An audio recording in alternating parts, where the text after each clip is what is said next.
Oi pessoal, tudo bem? Eu sou o Bruno e hoje aqui no Bjork vou mostrar para vocês o Bjork Archives. Eu espero que vocês gostem.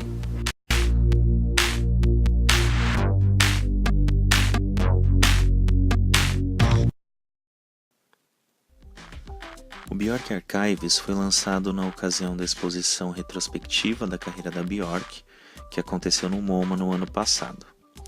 Ela convidou alguns amigos próximos e colaboradores da carreira para ajudar na elaboração do livro. Ele tem um total de 192 páginas, um pôster e 224 fotos coloridas em preto e branco. O design do livro foi feito pela MM Paris, que é uma agência de design que trabalha com a Bjork há muito tempo já. A capa dura do lado de fora, que protege o conteúdo do livro, tem a partitura de Black Lake. Eu lembro que quando saiu esse livro, que saiu uma foto na internet, antes de sair o Unicura, chegaram até a reproduzir essa música em órgão, que era a única informação que a gente tinha até o momento sobre um próximo lançamento da Bjork.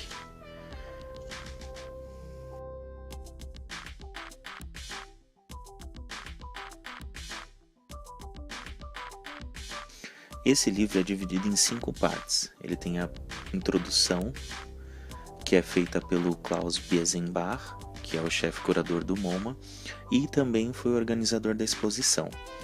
Nessa introdução, o Klaus faz um panorama da carreira da Bjork, falando sobre o desenvolvimento artístico, desde o início da vida dela, da formação, de como ela cresceu, passando pelo processo criativo, colaboração no mundo da música, moda, design e fotografia.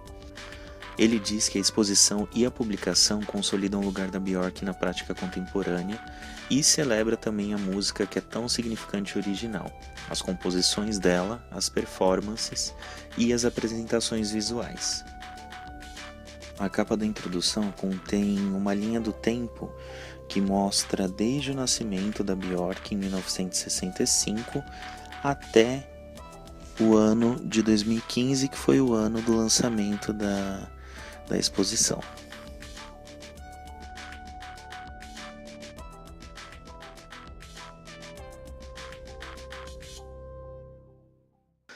A segunda parte do livro é chamada de Criação de Bjork, Mitos da Criatividade e Criação, que foi feita pela Nicola Deben, que ela é professora de musicologia na Universidade de Sheffield, e ela pesquisa e leciona na ciência e psicologia da música e também estudos de música popular. Ela aborda o processo de criação da Bjork em sua carreira solo, a perspectiva feminista da carreira, entendida pela autora como uma afirmação da autonomia e identidade sexual feminina, evitando a objetificação sexual. E também a relação dela com o mundo natural e a integração com o mundo da tecnologia, que são objetos temáticos e também alegorias mais comuns no trabalho da Bjork. A capa do Criação de Bjork, a gente vê a partitura de All Is Full of Love, que foi feita para Celesta. Celesta, para quem não sabe, é um tipo de instrumento musical que é como se fosse um teclado. A terceira parte desse livro se chama Além de Delta, as várias correntes de Bjork. Foi escrita pelo Alex Ross, que é o crítico musical do New Yorker, e ele fala sobre as influências e a identidade musical da Bjork na união do clássico e do moderno e como ela vagueia através de culturas globais e como ela presenteia a gente com uma massa complexa de dualidades e contradições. Ele fala bastante sobre cantoras e sobre pessoas que inspiram a Bjork na sua arte. Nessa capa a gente vê a partitura de Pagan Poetry para cravo. É muito bonita o desenho da partitura, a forma como fica evidente nesse pink, é muito bonito.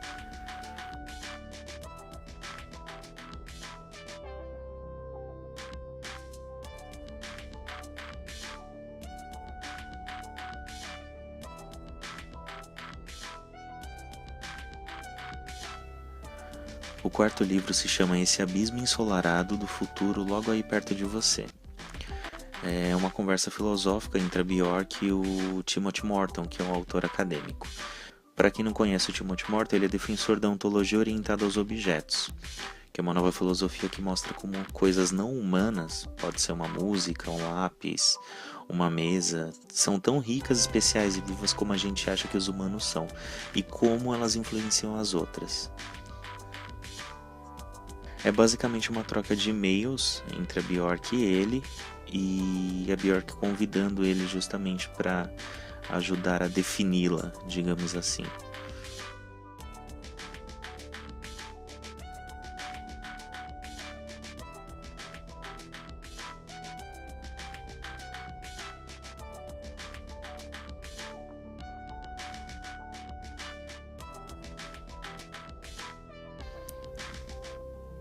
A quinta parte se chama Os Triunfos de um Coração, uma jornada psicográfica através dos 7 álbuns da Bjork. Quem escreveu esse livro foi o Sion, que é um poeta, amigo e colaborador da Bjork também em algumas letras. Por exemplo, ele escreveu Bachelorette, Isobel e Yoga.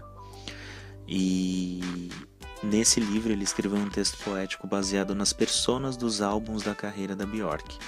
E esse poema ele é ilustrado por fotos de colaboradores famosos como o Stefan Sedinoui, o Jürgen Teller, Inês Vinude, assim como alguns estilos de alguns clipes que foram dirigidos, por exemplo, pelo Michel Gondry, pelo Chris Cunningham e pelo Spike Jonze.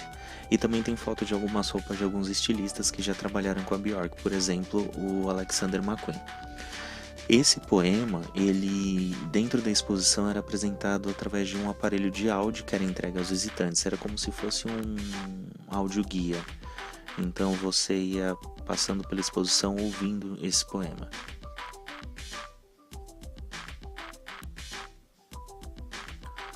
A última capa tem a partitura de Cover Me, que foi feita para órgão.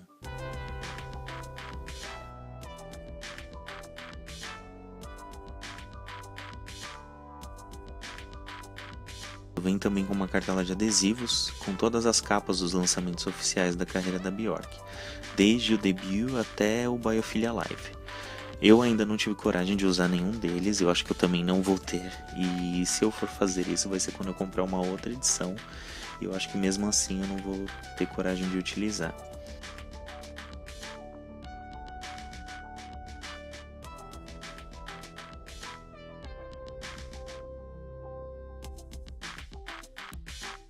Além desse livro ter sido lançado em inglês, o catálogo foi lançado também em francês e em espanhol. Eu ainda não tenho essas edições, eu pretendo adquiri-las em breve, só que eu acho que agora é mais difícil de encontrar. Bom pessoal, espero que vocês tenham gostado do vídeo. Se vocês gostaram, deem um like, compartilhem também, curta aqui, se inscreva no canal, se inscreva também na nossa página do Facebook. E deixa seu comentário aqui sobre o que você achou. E na semana que vem eu vou fazer um unboxing diferente. Eu não vou mostrar nenhum item da Bjork, mas eu vou contar uma história pra vocês que envolve ela. É uma história de amor que me envolve também. E semana que vem vocês vão entender por quê. Obrigado, tchau.